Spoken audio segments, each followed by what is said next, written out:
கோவை மாவட்டத்தில் சிறுமிகளுக்கு பாலியல் தொந்தரவு கொடுத்ததாக மதபோதகர் ஜான் ஜெபராஜ் மீது போக்சோ சட்டத்தின் கீழ் வழக்கு பதிவு செய்யப்பட்டிருந்த நிலையில் தற்போது அவரது உறவினரான பெனட் ஹரிசி என்பவரும் கைது செய்யப்பட்டுள்ளார். தென்காசி மாவட்டம் செங்கோட்டை பகுதியைச் சேர்ந்த John Jebaraj Kovai GN mills பகுதியில் தங்கியிருந்து காந்திபுரம் கிராஸ்கட் சாலையில் உள்ள திருச்சபையில் மத போதகராக பணியாற்றி வந்தார்.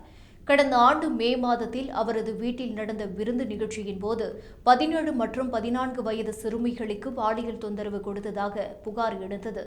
இந்த புகாரை அடுத்து கோவை மாநகர மத்திய அனைத்து மகளிர் காவல் நிலையத்தில் போக்சோ சட்டத்தின் கீழ் வழக்கு பதிவு செய்யப்பட்டு ஜான் ஜெபராஜ் கடந்த வாரம் கேரள மாநிலம் மூணாற்றில் பதுங்கியிருந்த இடத்தில் இருந்து கைது செய்யப்பட்டார். அதே வழக்கின் தொடர்ச்சியாக ஜான் ஜெபராஜின் மனைவியான ரீமாவின் சகோதரர் பெனட் ஹரிஸ் கோவை துடியலூர் பகுதியில் இருந்தபோது கைது செய்யப்பட்டுள்ளார்.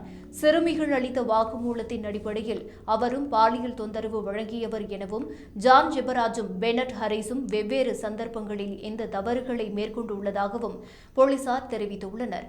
காவல்துறையினர் பெனட் ஹரிஸை நீதிமன்றத்தில் ஆஜர்படுத்தி கோவை மத்திய சிறையில் அடைத்துள்ளனர்.